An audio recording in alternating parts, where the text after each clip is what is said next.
फ़राइज़ नमाज किसे कहते हैं और कितने हैं, और ये अदा करना पड़ेगा या नहीं करना पड़ेगा, दलील के साथ इस वीडियो में आप लोगों को बताऊंगा। यहाँ पर देखें, अगर इनमें से एक काम भी जानबूझकर, यानी जो फ़राइज़ नमाज है यहाँ पर है, मैं अभी पढ़ाऊँगा।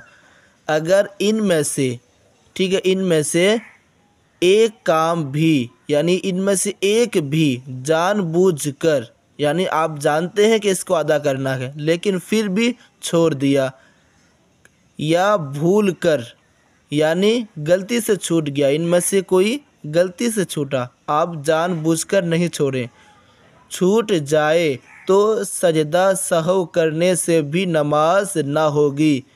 तो सजदा सहव करने से भी, जो हम लोग करते हैं आखिरी कायदे में 2 सजदे जिसे सजदा सहव कहते हैं, वो करने से भी नहीं होगी नमाज।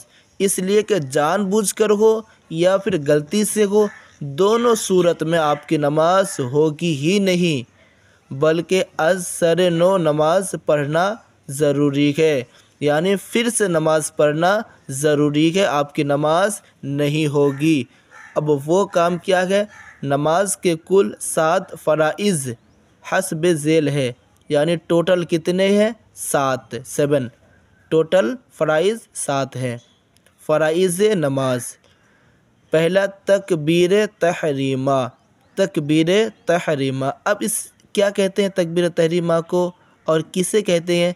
देखिए, तकबीर का मतलब पता ही आपको, अल्लाहु अकबर कहना, और तहरीमा, अब तकबीर तहरीमा का मतलब ये हुआ कि सबसे पहले हमने नियत किया, नियत करने के बाद नवैतु अन उसल्लिया, ये पूरा नियत करने के बाद अब हम हाथ उठाते हैं और कानों तक ले जाते हैं और फिर हाथ को बांधते हैं नाफ के नीचे, जो मर्द है।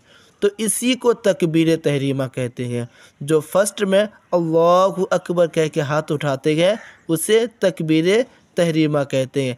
अगर कोई तकबीर तहरीमा ना कहे, ठीक है, अल्लाहु अकबर मुँह से ना कहे, हाथ भी ना उठाए, तो उसकी नमाज नहीं होगी। ठीक है, तकबीर तहरीमा आपको कहना पड़ेगा, अल्लाहु अकबर कहना पड़ेगा, वरना आपकी नमाज नहीं होगी। अगर आप कहेंगे अरे मैं तो भूल के ऐसा किया, तो भूल के करने से भी आपकी नमाज नहीं होगी। ठीक है, इसको याद रखें। अब दूसरा क़याम, क़याम कहते हैं खड़ा होना। अब आप खड़े हो सकते हैं और जानबूझकर बैठ के नमाज़ पढ़ रहे हैं आप, तो आपकी नमाज नहीं होगी, इसलिए कि क़याम फ़र्ज़ है, और जो फ़र्ज़ नमाज है और उसके लिए क़याम फ़र्ज़ है। ठीक है, तो जो फ़र्ज़ नमाज है, जैसे कि ज़ोहर में 4 रकात फ़र्ज़ है, असर में 4 रकात, तो जो फ़र्ज़ नमाज है उसको आपको खड़े होकर पढ़ना है। अगर आप खड़े होने का ताकत है आपके अंदर और जानबूझकर बैठ के नमाज़ पढ़िएगा तो नमाज नहीं होगी। हाँ, जो नफ़ल है वो अलग बात है, सुन्नत गैर मुअक्कदा वगैरह अलग बात है, लेकिन उन्हें भी खड़े होकर पढ़ना चाहिए। लेकिन उनको अगर बैठ कर भी पढ़ते हैं कभी कभार तो अलग बात है। और जो फ़र्ज़ नमाज है, जैसे फ़जर में 2 रकात और ज़ोहर में 4 रकात, असर में 4 रकात, मगरिब में 3 रकात, ठीक है, इशा में आपका 4 रकात और वित्र 3 रकात, तो ये तमाम नमाज़ें आपको खड़े होके पढ़ना है। ठीक है, आगे देखते हैं। नंबर 3 पे है क़राअत करना, यानी सूरह फातिहा और सूरत मिलाना, एक बड़ी आयत या 3 छोटी आयत। तो क़राअत करना यानी कुरान पढ़ना, आपको पता ही है। तो अगर कोई नहीं पढ़ता है, सिर्फ़ खड़े रहा, ना तो वो अलहम्द पढ़ा, ना ही कोई सूरत वगैरह पढ़ा, 3 बड़ी छोटी आयत या 1 बड़ी आयत, कुछ भी नहीं पढ़ा, तो इसकी नमाज नहीं होगी, इसलिए कि क़राअत करना है आपको। नंबर 4 रुकू करना, कोई अगर रुकू नहीं किया, डायरेक्ट चला गया सजदे में, तो उसकी नमाज नहीं होगी। अगर वो जानबूझकर जाए या भूल कर जाए, दोनों सूरत में उसकी नमाज नहीं होगी, इसलिए कि रुकू करना ये फ़र्ज़ है। नंबर 5 सजदा करना, अब अगर कोई सजदा ही नहीं किया तो उसकी नमाज नहीं होगी। नंबर 6 कायदा आखिरा, ठीक है। कायदा आखिरा जो लास्ट में बैठते हैं हम, 2 कायदा होता है, एक कायदा उला और एक कायदा आखिरा, यानी 2 रकात में बैठते हैं अत्तहियात पढ़ने के लिए और 4 रकात में बैठते हैं।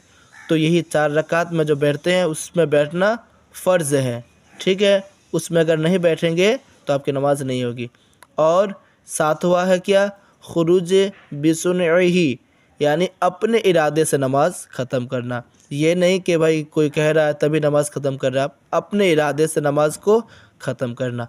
तो ये फ़राइज़ हैं, इसे फ़राइज़ नमाज कहते हैं। कि तकबीर तहरीमा, क़याम, करत, रुकू, सजदा, कायदा आखिरा, खुरूज बिसुनही, ये तमाम फ़राइज़ नमाज है। इसको हर हाल में अदा करना पड़ेगा। अगर नहीं करते हैं तो आपकी नमाज नहीं होगी।